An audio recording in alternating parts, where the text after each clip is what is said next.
Hey everybody, welcome back to Escape Reality Star Wars Talk. I'm your host Caleb. Hi, I'm Seth. I talk Star Wars with this man. And you can come in a little Fuck is closer. You can come in a little closer. This way. Yeah, there you There go. we go. There you go. Yeah, we didn't get to test the camera Mm-hmm. beforehand. We were like, I'm not sure. as soon as we got here, it was like, okay, we gotta go. Yep. Although that's not true. We had to at least be live, but we were pre-setting some other stuff in the meantime. But yeah, we talk Star Wars on this as well as non-Star Wars. Yep. And speaking of the non-Star Wars stuff, we like to talk about what we've been up to this week that has nothing to do with Star Wars. So, you said Okay, you had some yeah. stuff you were excited to So, talk about, so I'll let you Finally, lead it. DLC. Yeah. DLC stuff. Elden Ring. I've been going through it, and I've been having a really good time. Really, I've heard the new bosses are peak difficulty. they're a little hard. Yeah. But I'm going and I'm collecting things. I'm dealing with one of them now. Mm-hmm. So they got a little difficult, but they're Yeah. not bad. Well, but that's you also kind of want that in Mhm. the DLC. You want that Yeah. challenge, like you want something new, right? I'm having some trouble with the Divine Beast Dancing Lion, but that's just because I've missed a couple of the attacks that I've been taking. Mm-hmm. But once I get that down and get used to how it moves, it shouldn't be too long. Like, I'm almost right there. Like, he's usually halfway, and I usually get him to phase 3, so. Yeah. However, one of the funniest moments that has happened to me while playing the DLC is after completing like a little cave dungeon off to the side, getting back to it resting, I'm like, there's a big old lake here that I can go and get into. I'm gonna go into the big old lake here. So I go and I ride around in it, clear out some little minion dudes, Yeah. and I get into the middle of the lake and I'm like, oh, there's an item here. I'm gonna pick it up. Picks up the item. Oh, cool. It's a new sword. It's a great katana. I can't use this right now because that's not what I'm going through with my very first build. Yeah, it's not which you. was It's not like- your build, really. Yeah. Which was like pure strength and vitality. full barbarian mode. And I go and I'm like I look at the item and I'm like, okay, cool, that's in my inventory now. And I turn and I look to my left and I'm like, that's a weird looking rock. I've seen this kind of rock before. I'm gonna guess not a rock. It's not a rock. Turns out, next to the sword is just a dragon. A dragon. Yeah, just hanging out. And I'm like, I could fight it, or I could leave. Why not? I've got my little flask that makes sure I don't lose any money when I die, so walks over to the dragon that's just sleeping. Just bonk it. And so, it took me 2 tries, Mm-hmm. and the only reason it took me that many tries is because I fucked up and did not get the critical hits that I was after, because I do little poise breaks. Mm-hmm. I'm like, oh, it's cool how this dragon, like, uses Ghost Flame, and there's a whole bunch of other reasons why that's cool. So I go and I fight that dragon, and I'm like, alright, cool. Done. Almost got myself killed because I thought a dragon was a rock. It's a rock. Went through, I'm looking at other places, getting things to, like, strengthen, like, my little spirit buddies for boss fights, and myself need to go and get these Scatter Tree fragments. Mm-hmm. So it's been fun. I'm enjoying exploring it, trying to figure out what the hell Mikola wants. Yeah, trying to figure out the lore of it all. Yeah, because I'm like, okay, I know that he's got this thing about, like, outer gods and getting his family, like, safe from them because of, like, lore reasons. Yeah. I don't understand why he's here, though, or how that's related. I know that he's like, and now I'm going to lose this. I'm going to lose my left arm because I need to do that for some reason. I'm like, why, man? Yeah. What about you, man? What you been up to? not as exciting, you know. I've Oh, been other thing that Yeah. happened. My phone is out of commission at the moment. Although I did hear it beep. Yeah, like It This- goes off, but it No, the screen is black. It's still working. Like people can make calls to it. I can hear the notifications going off. you just can't. I just can't see anything. So therefore, like you could probably answer. You would just have to know where the button is to Yeah. do that, but you don't because the screen's off. You don't know. Yep. Some the downside of touchscreen phones nowadays. I will say that is the one downside to touchscreen phones is if the screen's out, your phone is out. Yep. Whereas like back in the day with the flip phone and the buttons, if your screen was out, that's fine. You could still answer things. You just couldn't probably text, but you could answer like phone calls and stuff and be fine. Oh, you noticed the Pokemon thing? Yeah, I don't know what the hell that's. Oh, that's something I've set up. That's for the Twitch Okay. people. On Twitch, they can play a little Pokemon game where they can catch Pokemon. So, like, for example, I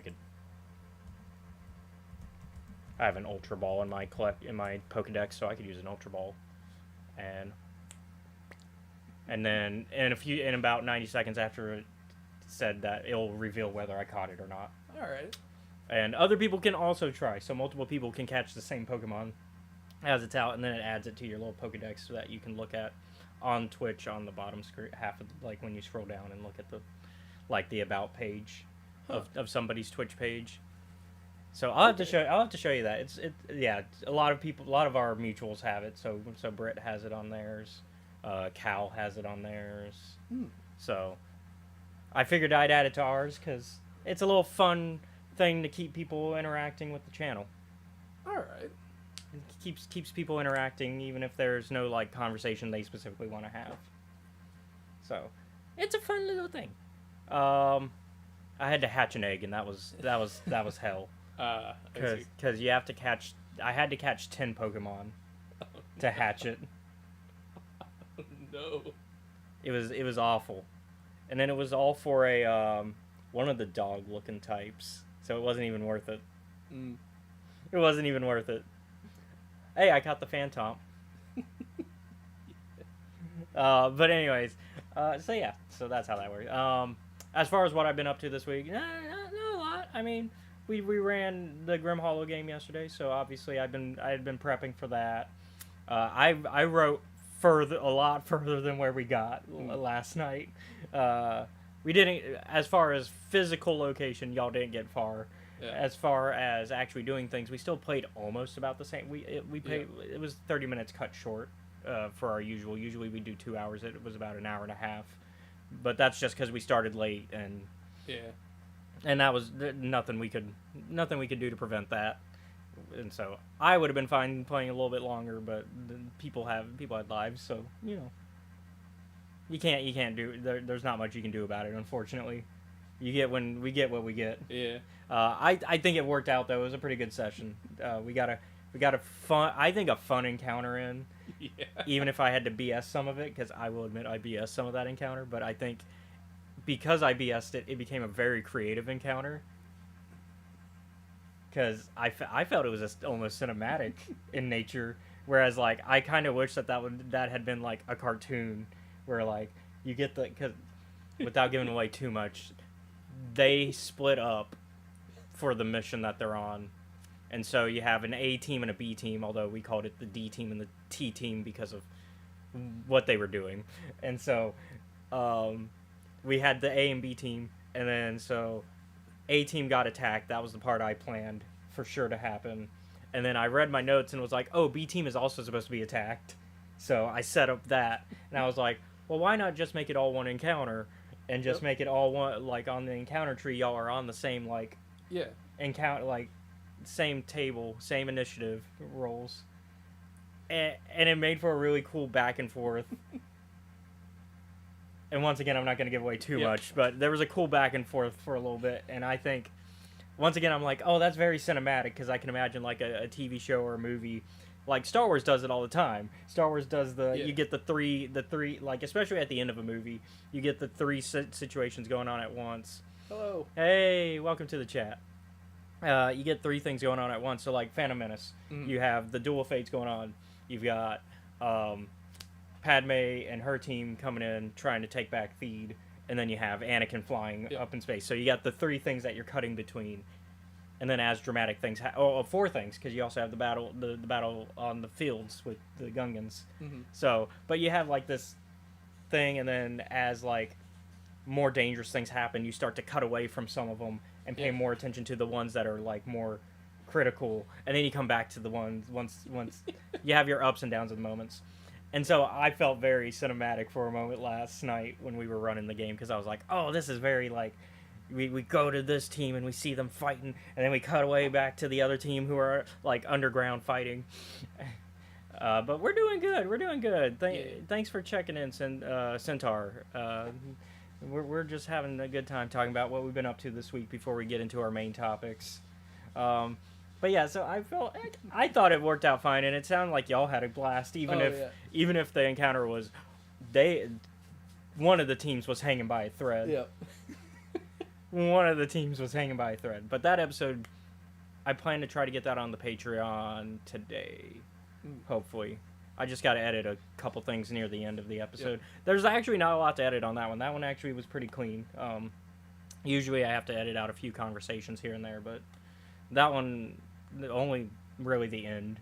There's some stuff where I'm like, oh, I could probably cut that just for... Like when we're talking about, oh, it's time to wrap up, I can cut out some of that and be like, okay, let's just cut to the part where we wrap up. Okay, so it's Centaur. Oh, sorry, I've read Centaur for some reason. Centaura, thank you. Cool. I don't know much about Roblox. I know people who play it and don't know really anything about it. Who knows?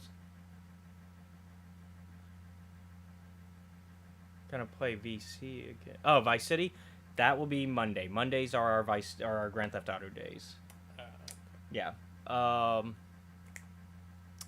And so we'll be continuing Vice City Monday. But thanks for coming in, Lakshay.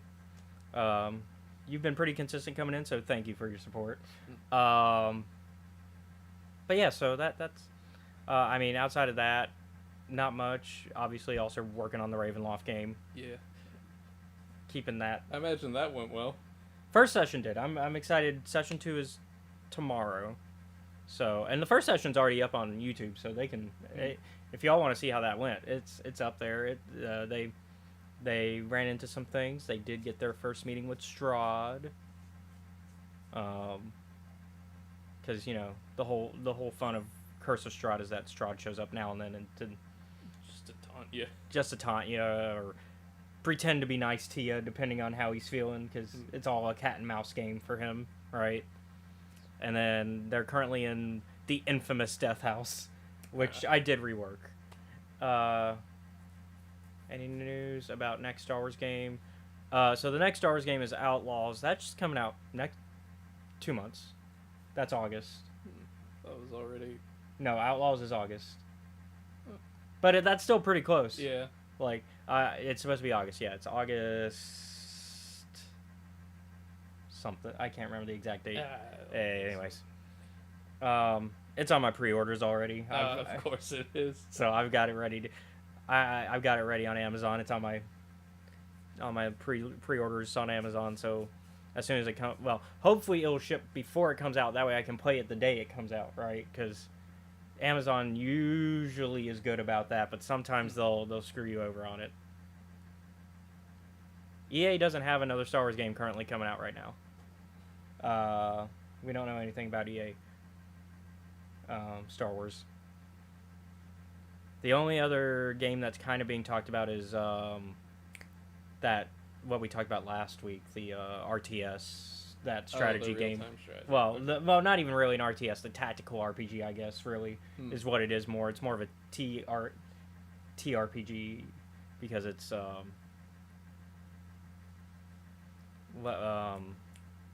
from the same people that did the Marvel, like the same people that moved from a bunch of studios that did like Marvel Midnight Suns and the big one. I like this game, and it's dumb I don't remember the name of it. I keep wanting to say XCOM, but that's it is XCOM. Yeah, XCOM. Yeah, because a lot of developers from the XCOM community, from that developer, left and created their own team. Bit Reactor. That's the name of the team. That's right. Yeah. So yeah, Bit Reactor is working on a game, and they are working with Respawn, who is technically owned by EA, but it's not an EA game. So it's a Bit Reactor game, and Respawn is just helping develop the story and working on the cinematics, I think is what they've said.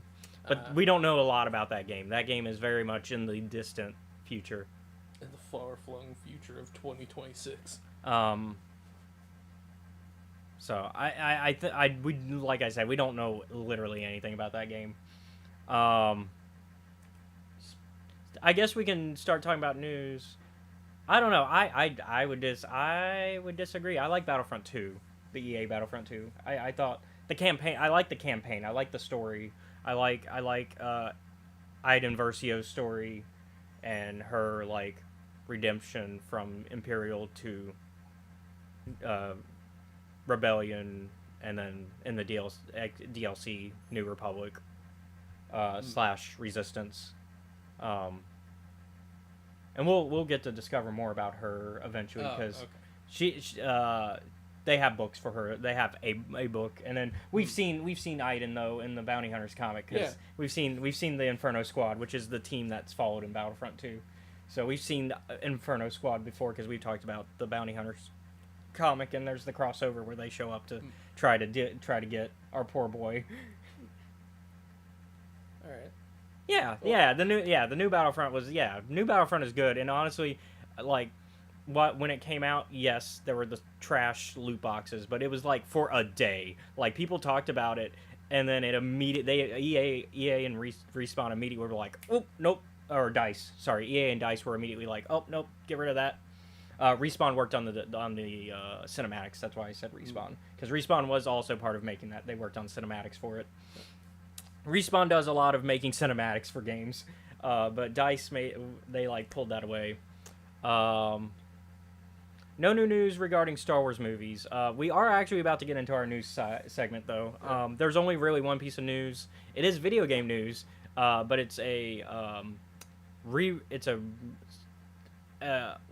not really a remake. It's a re-release / it's a remaster, really, because they did upgrade the visuals, so that makes it a remaster, in my opinion. If you start to mess with the visuals and there's too many insert things you're going on. Remake is if you build from the ground up, in my opinion. Remaster is you update the graphics and maybe you add some quality of life features, right?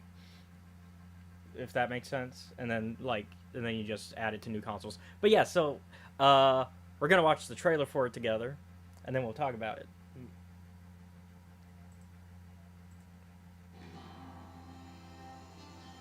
Lord Generous, our cloners require a host. You must find an ideal specimen.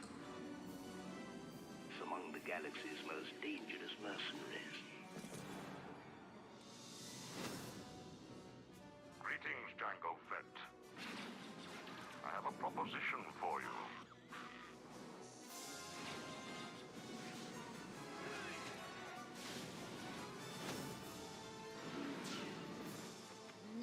No, Jango. It's too dangerous even for you.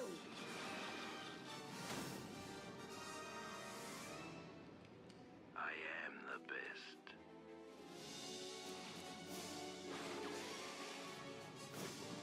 Always was.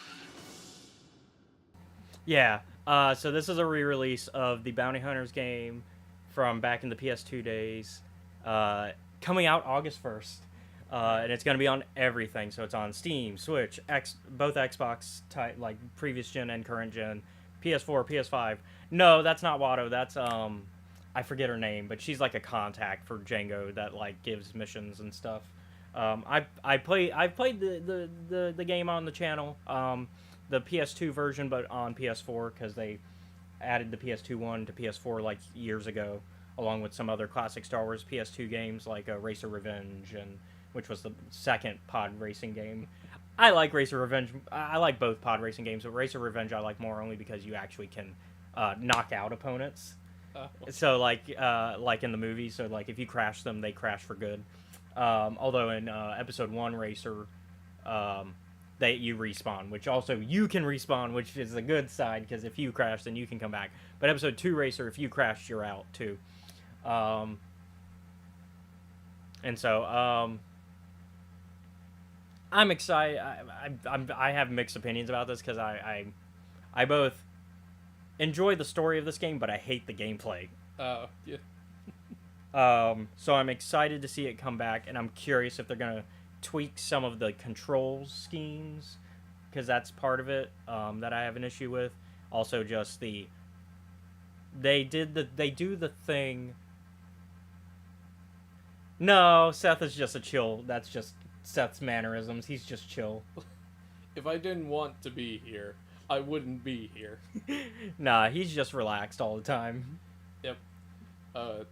Except for those brief times when I'm not. That Yeah. last about maybe 10 seconds. Yeah. But yeah, no, the other issue that they do is that they do the stupid thing where they, to make it hard, they just add multiple enemies coming at you at once rather than, changing the way the enemies fight you, right? Which there is some of that, but then they just go, here's a horde of enemies. Here's like Deal with it. And it's like, I got blasters and I need to be ranged, but you've got them coming in at me for melee. How am I? And there's nowhere to run, and my jetpack only has so much fuel. This is stupid. I've beaten the game still, but it was stupid. So I hope they make some quality of life changes there. I did like the visuals. It looks nice. They definitely upgraded the visuals. It looks pretty. They are also, and we talked about this off air, but they added a feature that was supposed to be in the original release. So in the PS2 title, there's an Easter egg there where they go, oh, play as Boba Fett after. So you're supposed to 100% the game. So do all the bounties. Because there's bounties throughout each level that you can collect, and so you can collect bounties in between, like as a side thing. And so you collect all the bounties, you beat the game, and then you're supposed to be able to play as Boba Fett. So play the story again, but as Boba Fett. The original PS2 title did not have that part. That's more of a game that I think Seth would like. Black Myth Wukong. It's Don't know what it's kind of a Souls. It's a Soulsborne game. I'll look into but it's it and see what but it's based on the Chinese myth, the Journey to the West. Yeah, Journey to the West. All right. But yeah, so so they're adding the Boba Fett thing because they're like, oh, that was supposed to be in the game. And it wasn't. And it wasn't. So I guess now, as Aspire, who does a lot of these remasters, they're the one doing this, and they're like adding back that feature where they're like, oh, this is a feature that was cut, that was supposed to be there, but for some reason just wasn't coded in. So here we go. Now if you 100% the game, now you can play as Boba Fett. So there's a few quality of life touches as well as just revamping the graphics, because if it was just revamping the graphics, that's fine on one end, but also, hey, some extra touches. I'll probably get it for the Switch because I already have it since I already have the PS2 version on the PlayStation. I'll probably just get the Switch version for this one. Maybe I'll get it on PS5 and buy it again. So I might get it twice, but we'll see. It's probably going to be, my guess is that it's going to come out to like $20. Yeah, thanks for, we'll consider that lurking. Yeah. Thanks for lurking, Centaura. Thank you. Let's see, actually. Let's see what it's...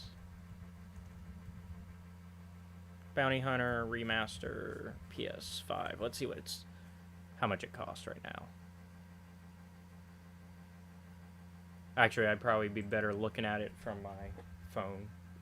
Because I do have the PlayStation app there, so I can always just look there and be like, oh, how much is it to pre-order, essentially. I'm assuming it's going to be $20, because because that's usually what Aspire kind of sets their Mhm. remasters at. Like, that tends to be the sweet spot for the remaster price. Yeah, we figured you're still listening in.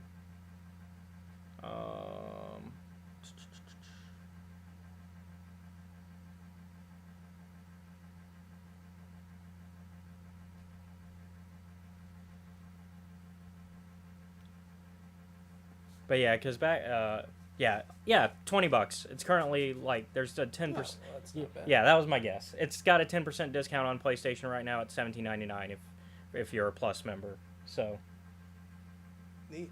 that's not bad. Like I said, for a remaster, that's the general price that they stick to, which I think that's a price people are willing to pay. Like, I think for a remaster, I think 25 is the limit for a remaster, right? Probably. Because once again, you're not expecting a lot of changes to the game. They're not building it from the ground up. It's not a new game, right?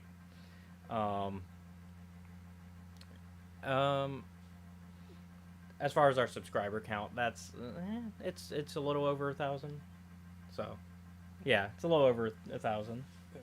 On the YouTube side, Twitch, it's a little. We don't have quite as much of a presence there, although I'm pushing for it. Yep. And so, but yeah, it's but that's it for news.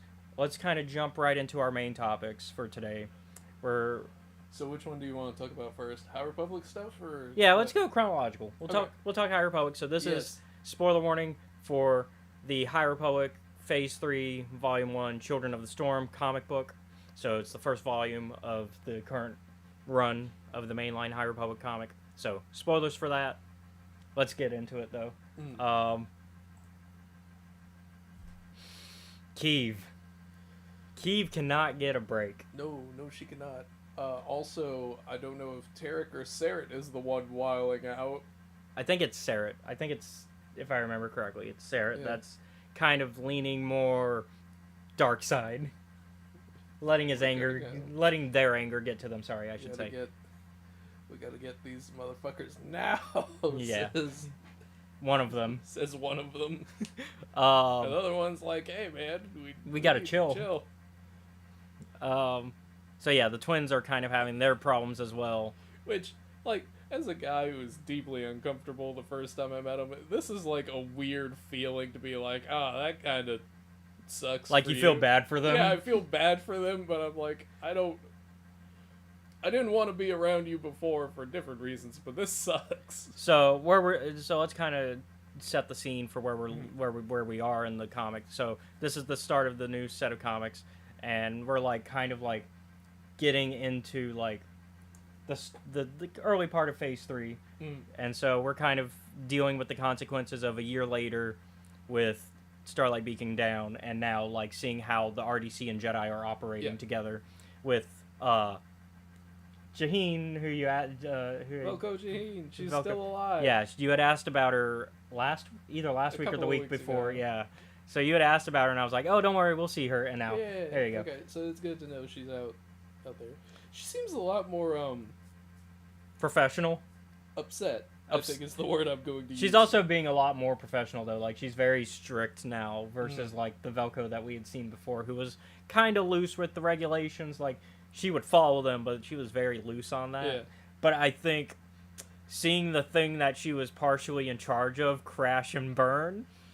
Probably did that. Yeah. Because she was, like, partially in charge of keeping that operating on the RDC side. So, with Starlight Beacon down, I think that puts more weight onto her. Yeah. Especially, and then, like, she is also, like, within immediate contact with Admiral Krenara. Mm-hmm. So she's, like, she's first in command on her ship, and she's, like, second in command of, like, this operation within RDC almost.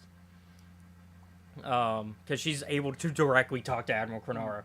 And while they're not an official military structure, they operate on a military structure, right? So you wouldn't be able, like, if you weren't high up, you wouldn't be able to just directly talk to an admiral, right? We also get a little Elzar. They're having trouble talking across the not quite through the wall because they're not Yeah, across they're, like, it. right at it. They're on the edge of the wall. The occlusion, the storm wall. Yeah, and so, And Elzar is essentially like, hey, I need people to go and essentially disrupt this meeting between the Hutts and the Nihil. yeah, and we get like a, because we get like a follow up on the Hutt storyline. Yeah. Which I didn't ever think we were going to come back to, because why would we? Because it turns out that it's important because you know the Hutts are a power player in the Outer Rim. That is true. We don't always see that. Like, everybody talks about them. I think Clone Wars does a good job of showing it, and of like how important the Hutts are to the Outer Rim. And then this really is like, oh shit, we gotta have treaties with these guys because how else are we You gonna can't just do stuff in Hutt space yeah. And so without the Hutt's permission. It's the asterisk at the end of that. yeah, otherwise. And so, with that, they kind of have to go investigate, and we learn that they basically have a situation where they misunderstood some of the stuff that happened in Phase 1. There's a big misunderstanding. Yeah, there's a huge... Also, Lorna D shows up again. Well, I was going to wait to reveal that, but yeah. Because that's kind of the key of the misunderstanding, right? Yep. Because the whole misunderstanding is they believe that Kiev killed, what's her name? The leader of the Hutts that they allied with. Who is the sister of the Hutt, the current leader that they run into. Yep. And so there's a misunderstanding there because it turns out Lorna D is basically pulling a worm tongue situation and going, yeah, the Jedi killed your sister. Don't trust them. And Don't trust the Jedi. Yeah.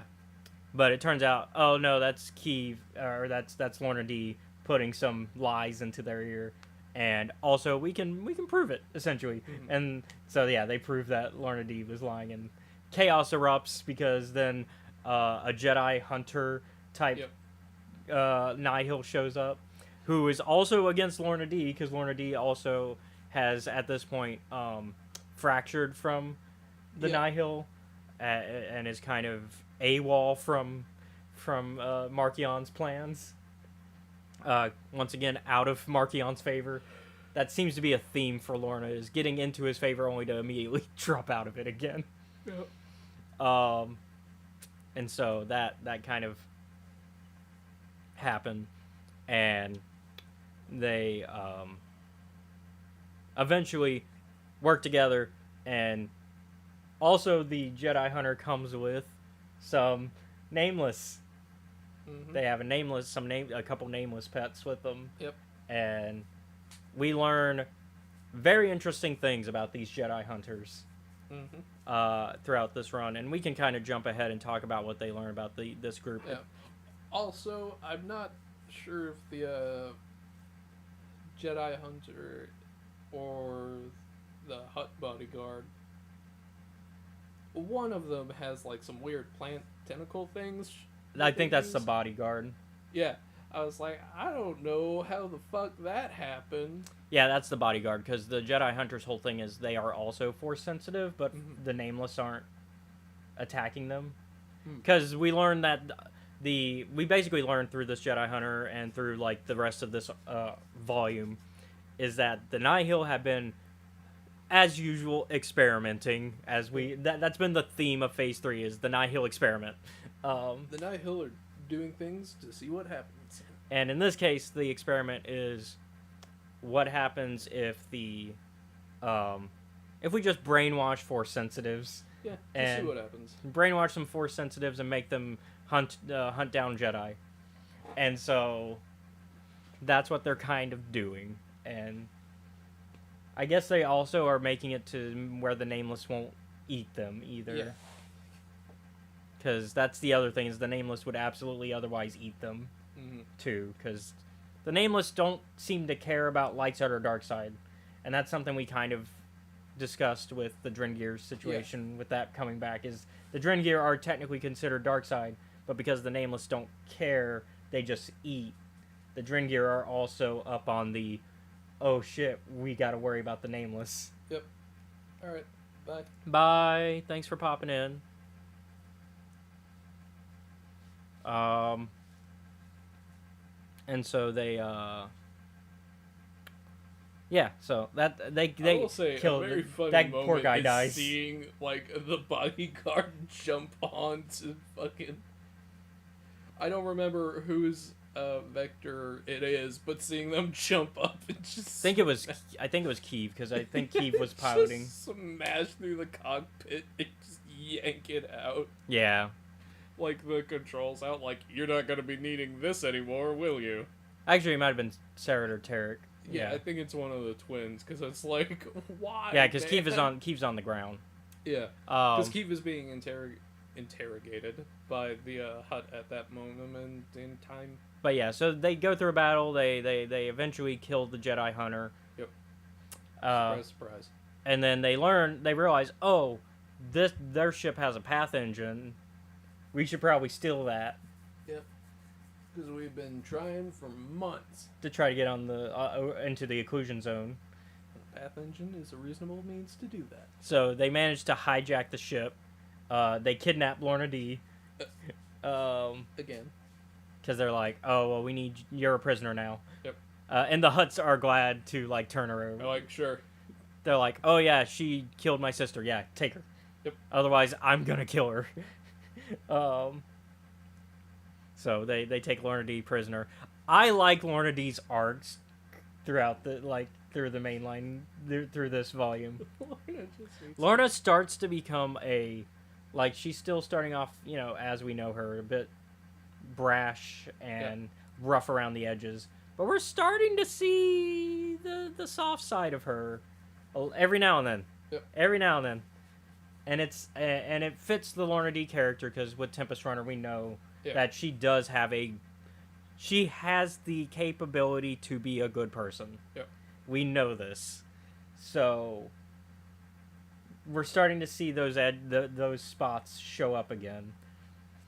And it's always whenever she's hanging around Jedi for a long time that she shows it. Because, whenever she's out on her own doing her thing, she goes back to being rough around the edges and more nihil and more, violent. But as she hangs out with Jedi, she always starts to lean back towards being a better person. And so I like seeing that dynamic of Lorna. I like Lorna as a character. I think Lorna's a great character, personally. Lorna's a little complicated. But that makes for a good character, right? I mean, in my opinion. I think complicated can make for interesting character, and we see with Lorna it works. Doesn't work with every character. No. Lorna's pretty good. Yeah. So they end up tracking, because the ship had coordinates already in it, if I remember correctly. They're like, the Jedi Hunter tells them. Oh, yeah, they get that from the Jedi. Yeah, before he died. Before he dies. They're like, oh, it wasn't Markion Ro who did this to me. And so... It was a Trandoshan Jedi hanging out.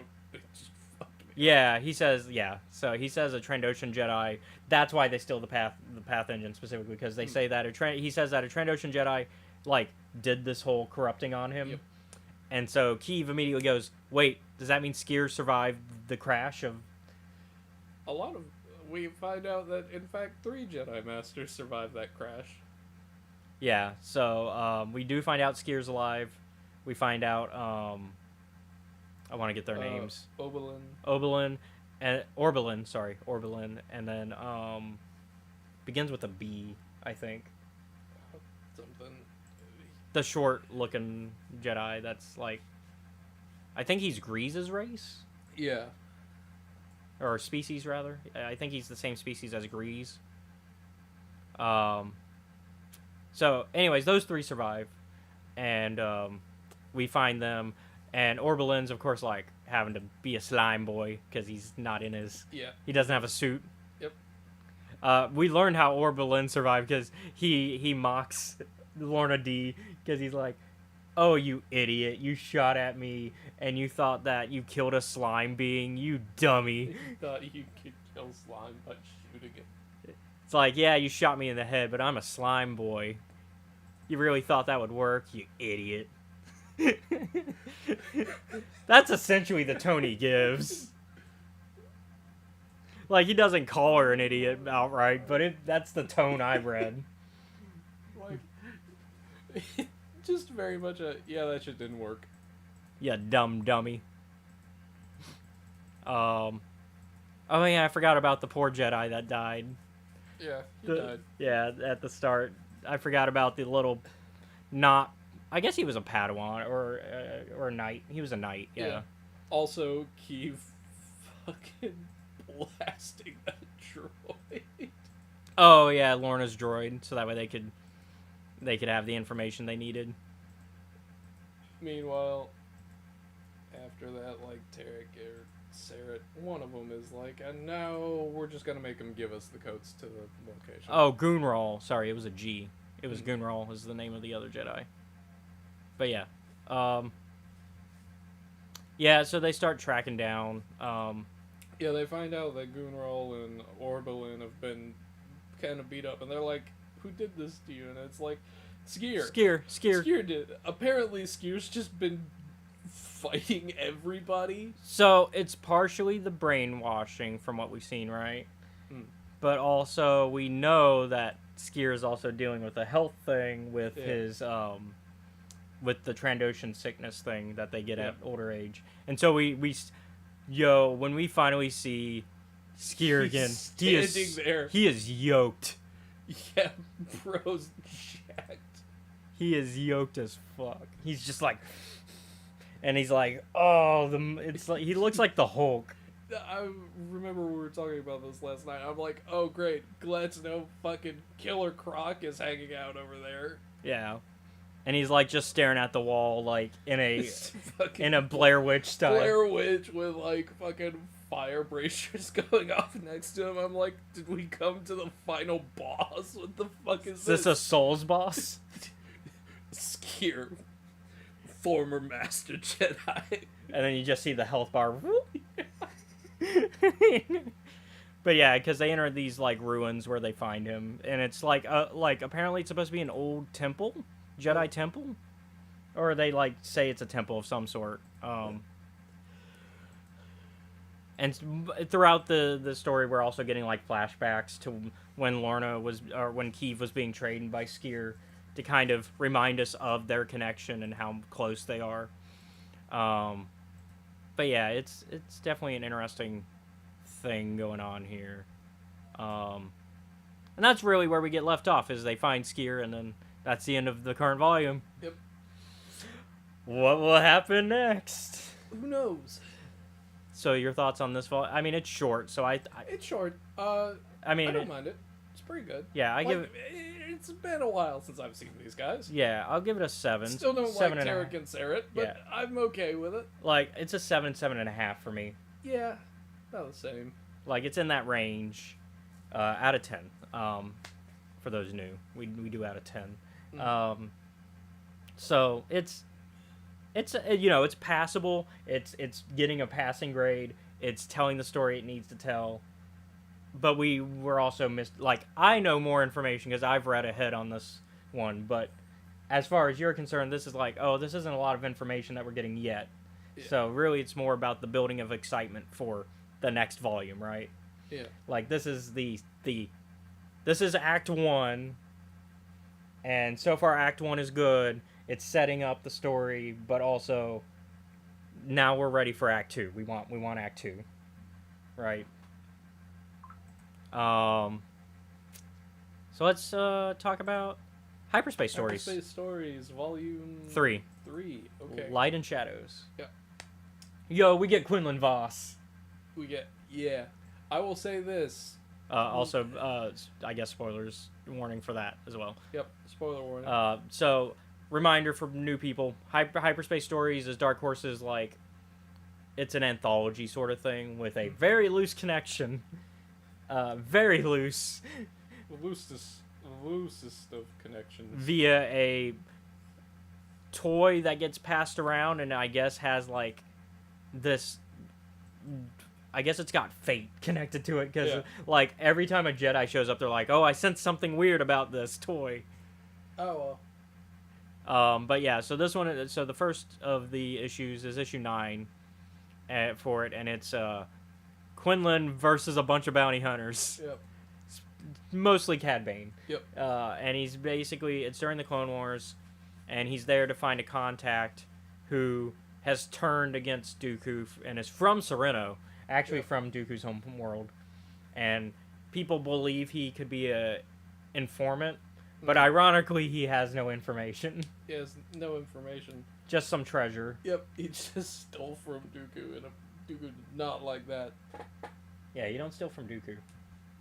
So he decided, you know what? Bounty hunters, go kill this guy. Yeah, so they, so we get appearance from Cad, we get appearance from, we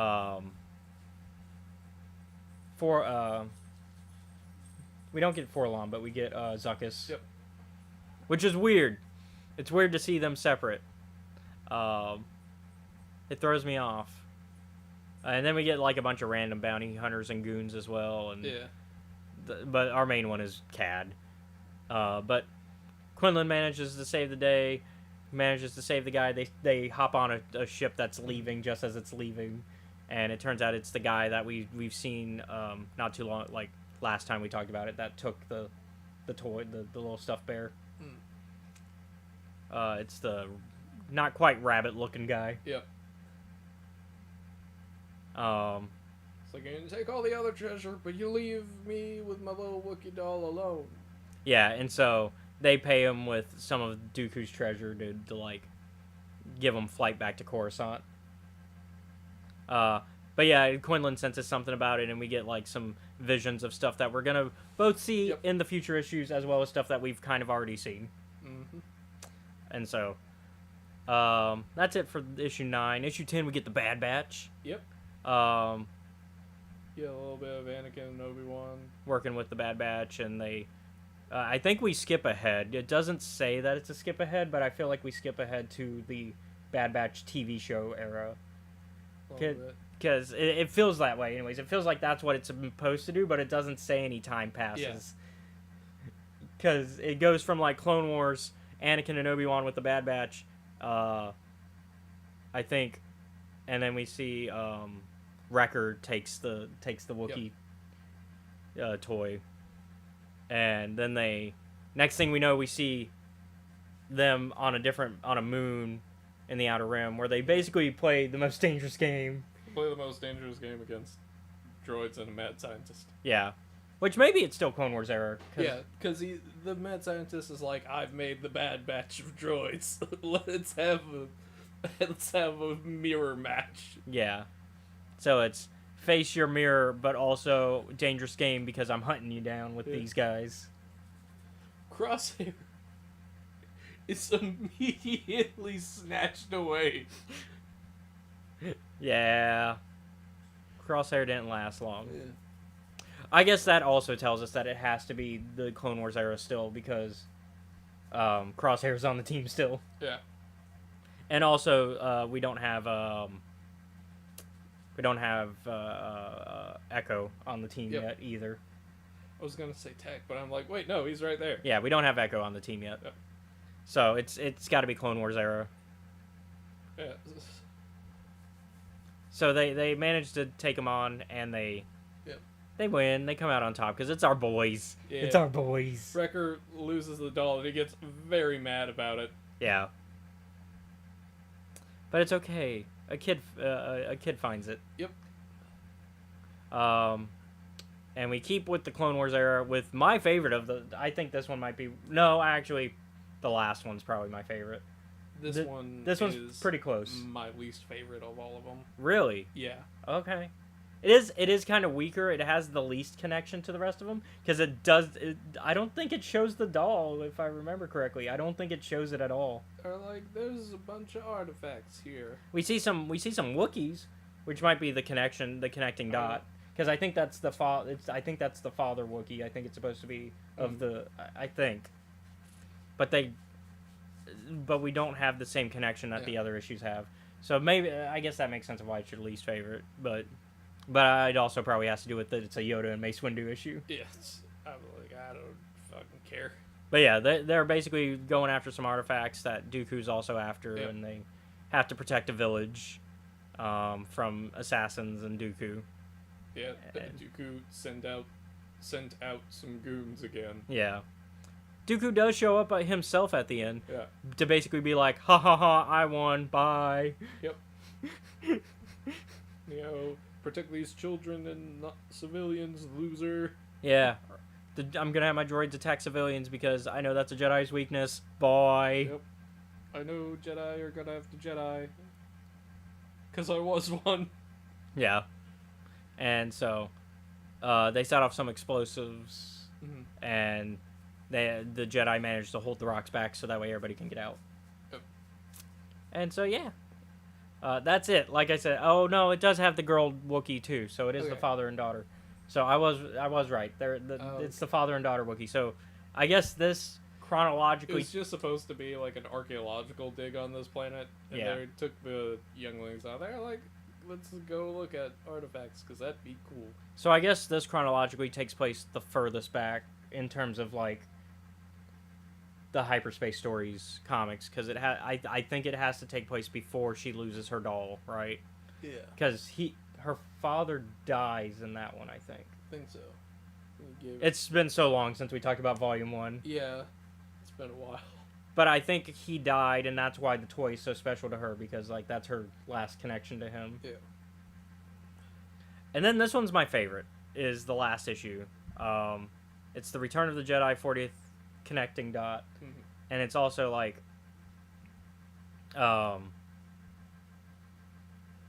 so it starts on a rescue mission for some it's an evacuation mission for some people that are being attacked. Yep. And we follow a guy named Brash. Yeah, Brash. And he saves a kid, puts him on an escape pod before him, and then forgets. And then he has the doll. It's the kid we saw at the end of the Bad Batch one, or it's the kid of the Bad Batch one, right? Yeah. It's a continuation of that family tree, who have the toy still.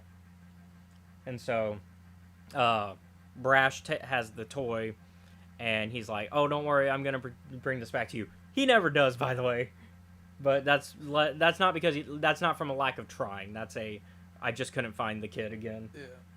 Yeah. He stays on the rebel ship to shoot at ties to protect the escape pod to make sure the kid gets safe, because Brash is a good guy. Brash is actually, I like Brash. Yeah. He's a softie. He's an old softie.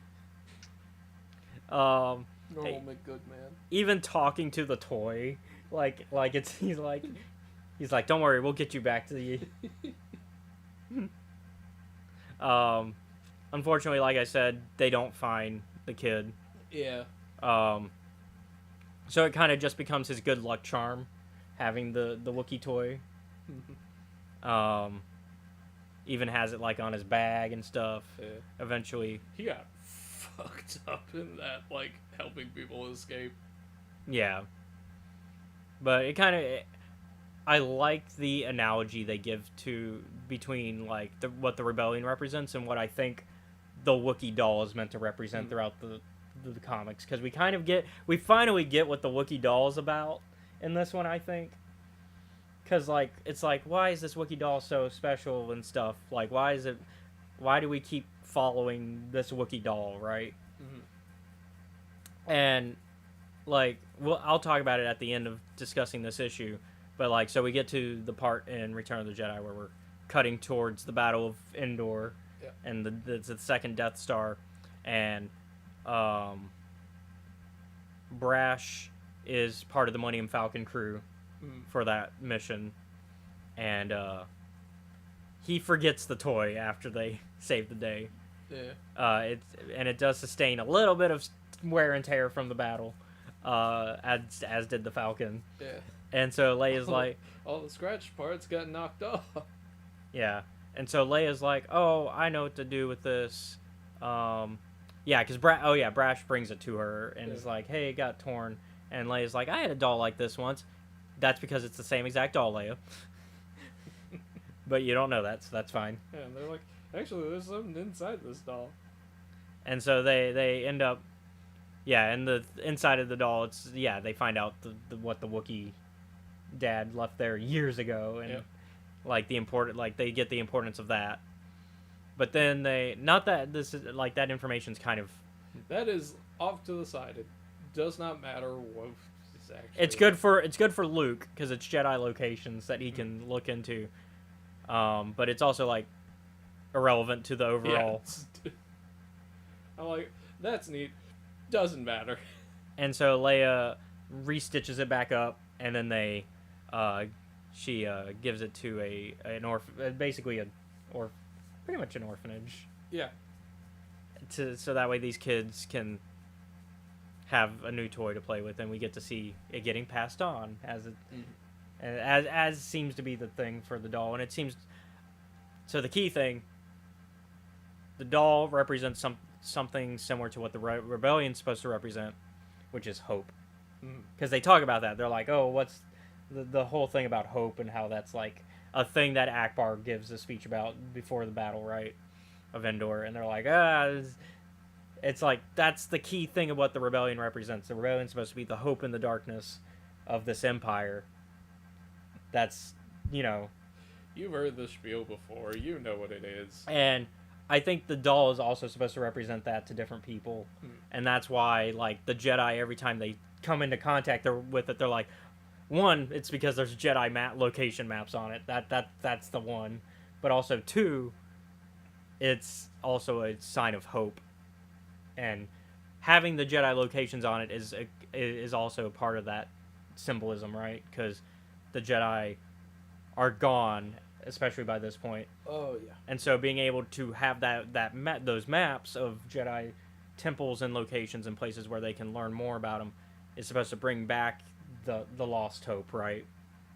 So I think I like the themes of what they do with that, right? And so that's Hyperspace Stories, Volume 3. It's a little bit. I think it's a little bit stronger than the High Republic. I'll say that between the two of them, I enjoy Hyperspace Stories more. But that's also, once again, it's because Hyperspace Stories, each issue is a complete story, right? Yep. Each issue is it's a short film, essentially. It's the comic book equivalent of a short film. They're almost each a one shot, but they're not, because they are telling this overall story, but they're doing it in a way where you can feel like each issue is complete. So I would give it an 8. Okay, yeah, I can see that.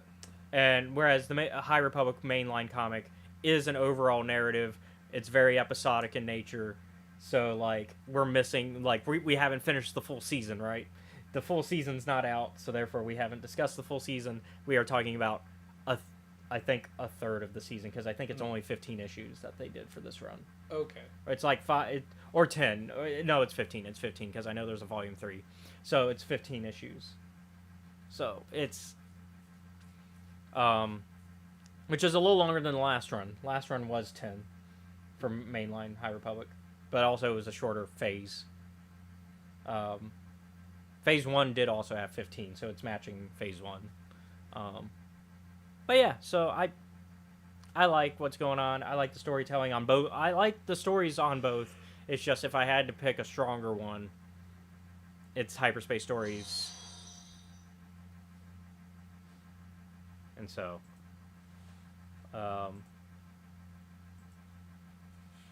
that's kind of where I'm at with that. Thanks for the follow, Alto. Thank you. Alto Pipu. For some reason, it didn't play the full thing it's supposed to play. Oh well.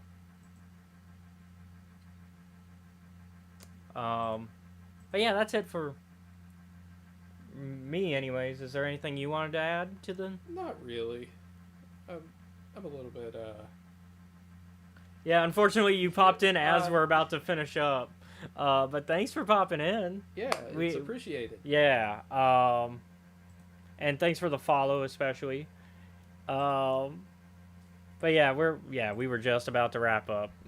Yeah, maybe next time. I know Monday, so if you want, so we're gonna try to continue doing this. We usually try to shoot for 1 Central Time for the podcast when we're live.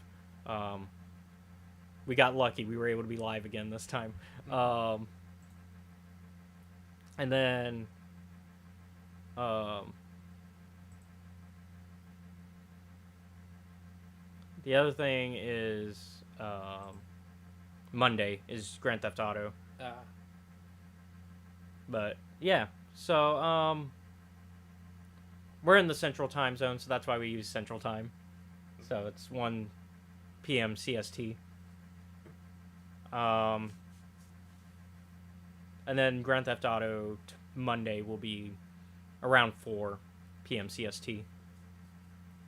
It's usually when I try to start 4 to 4:30. I usually try to shoot for 4, so that way I can be done by 8, do a 4-hour stream. Between the two of us, he does most of the stream. Yeah, I do most of the work. I feel like if I did even a third of what you did, something would catch on fire. Like, I'd look at it, and then it would be on fire. But yeah, we had a shorter stream today just because not a lot of news, and we kind of managed. It's a shorter topic. It was 2 comic book story arcs, so not too much to talk about, really. So yeah. And as usual, I'm a little tired because I went to bed at like 4 in the morning. Yeah, that's still later than I did, I guess. I stayed up late, and that's still somehow later than I did. Y'all hung around in the chat for a while, though. Oh, yeah. I think Chris fell asleep. Yeah, I had to kick him out of the chat. I had to disconnect him because I finished moving, because I rewatched Highlander. This is, I guess, going back to what did I do this week. I rewatched Highlander 1 last night with a friend and was showing it to her for the first time. She'd seen bits and pieces, she said, so like this was her first time fully watching it. And so I did that. And so we after the movie, y'all had already left the chat, but Chris was still in there, and I was like, I should probably disconnect him. And so because he was like muted, and so I was like, if he's muted and he's by himself in there, there's no way he's like he's not actually up and doing anything in the chat. So I disconnected him. But yeah, so that's it for this time. Sorry, Hippo. Yeah, thank you for joining. Thank you for following, though. We appreciate it so much. We're trying to really grow the Twitch side of things. Because that's, like, our next, like, YouTube, we're almost where we want to be. YouTube, all we're missing is getting to the watch hours to get where we want, because we want to be able to start monetizing the channel on YouTube. We're almost there. The problem is you need like 4,000 hours of watch time, and so it's a lot, and so we get a lot of views, a lot of subs, but we don't get the retention. Like, people don't stick around too long in those videos. So we're working on that side of things, and then the Twitch side, we just don't have enough followers. We don't have any subscribers, but we are working on building that up and building that community as well, which is why I'm trying to, at least on Mondays, be consistent with Grand Theft Auto. So I'm trying to be consistent. That's the real trick with Twitch, is you just got to be consistent. And so yeah, so let's do our usual, so a little closing spiel. So thank you all for watching Escape Reality Star Wars Talk. I've been your host, Caleb. And if you really like our content, you can check out you can find us on YouTube, Twitch, Kick, and TikTok at Escape Reality Films. We are also I am also personally on Instagram and Threads at caleb.lockwood, as well as Facebook, because we also live stream on Facebook. So you can find me on those 3 at that link. And then I'm also on Twitter at Escape Reality 94, or X now, because I still say Twitter. And then thank you for following the YouTube. Thanks. Yeah, and if you really like our content, we also do Patreon, which you can find us on Escape Reality Films there. And shout out to Jennifer Brantley. Yo. You have been one of our consistent, like, all times. And if you check out our Patreon, you can watch our YouTube content before it's released publicly on YouTube. For like the $10, I think it's the $5 tier. Actually, the $5 tier gets you that. $10 tier, you get a few extra things that I need to work out, how we can implement those more. But the $5 tier gets you the YouTube content early, which will include the last night's Grim Hollow once I edit a little bit, and I'll try to get that up today. And then also I guess that's it for that. So, speaking of D&D, I guess. Well, while I'm no longer in it, every Sunday from 5 to 7 Central Standard Time, you can catch some friends of ours over at the Steam Dungeon on Trials of Nebu on YouTube. Yeah, I'm always tired. Yeah, so you're not caught up anymore. You're not really caught up anymore on them. But yeah, they're great. We love them over there. We love Keontae and Kiari and the whole crew. Yeah.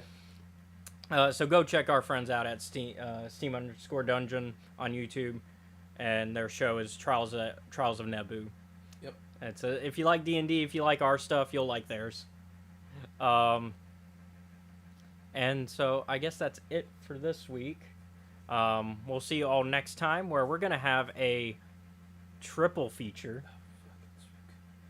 I'm calling it The Clone Wars Begins. Oh boy. Because we're going back onto back to the timeline, back to chronological order. So we're coming back to the Clone Wars, where we're going to talk Jedi of the Republic Mace Windu comic, which is only 5 issues. Okay. It's like 4 or 5 issues. It's short.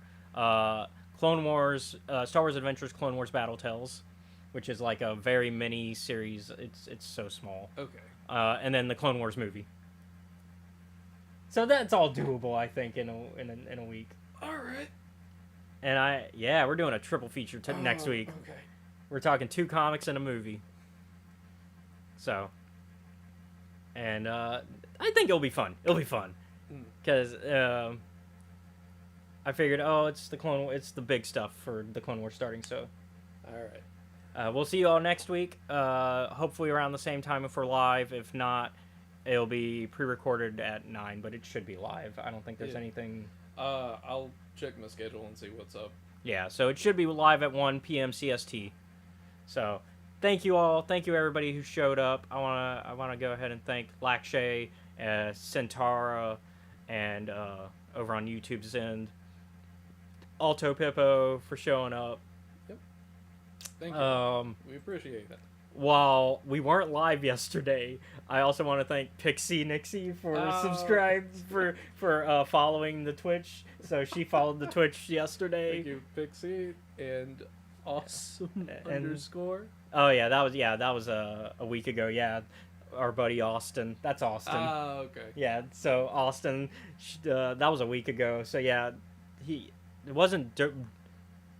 It was after a stream because we've been playing. I've been playing Worms also. That's not on a consistent basis. So sometimes we'll play Worms because some of our friends have been playing Worms. So if random Worms might pop up every now and then. So if you like goofy video game content, that one's a good time. It's just us goofing around, having stupid names, and then killing each other's worms. If you've never seen Worms gameplay, check out the VODs. It's a good time. Anyways, that's it for this week. Thank you all for watching. I've spoken. Y'all be safe out there.